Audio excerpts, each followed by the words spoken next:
বর্তমানে ইংল্যান্ড দল ভারত সফরে রয়েছে। গতকাল মুম্বাইতে টি-20 সিরিজের শেষ ম্যাচটি খেলা হয়েছিল। সিরিজের শেষ ম্যাচে দুর্দান্ত প্রদর্শন দেখিয়ে ভারতীয় দল টিম ইন্ডিয়া ৪-১ ব্যবধানে সিরিজ জয়লাভ করেছে। এবার বাকি রয়েছে দুই দলের মধ্যে ওডিআই সিরিজ। সিরিজের প্রথম ম্যাচটি নাগপুরে অনুষ্ঠিত হবে। ইতিমধ্যেই ভারতীয় দল এই সিরিজ খেলতে নাগপুরে পৌঁছে গিয়েছে। এই সিরিজের জন্য দুই দলই তাদের দল ঘোষণা করেছে। ওয়ানডে সিরিজে টি-20 খেলা খেলোয়াড়দের দল থেকে বাদ দিয়েছে টিম ইন্ডিয়া।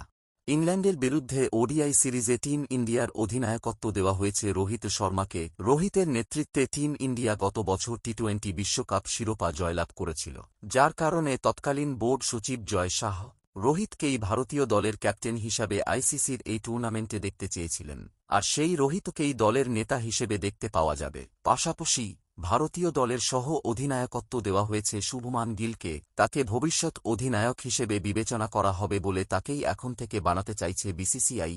ভারত বনাম ইংল্যান্ড ওডিআই সিরিজে টিম ইন্ডিয়া টি-20 অধিনায়ক সূর্যকুমার যাদবকেও দলে জায়গা দেওয়া হয়নি। শুধু তাই নয়, এমন অনেক খেলোয়াড় আছে যারা টি-20 দলে সুযোগ পেয়েও ওয়ানডে সিরিজে জায়গা পাননি। টি-20 সিরিজে সেরা হওয়া বরুণ চক্রবর্তী তার বোলিং দিয়ে ইংলিশ ব্যাটসম্যানদের সমস্যায় ফেললেও ওয়ানডে দলে জায়গা করে নিতে পারেননি।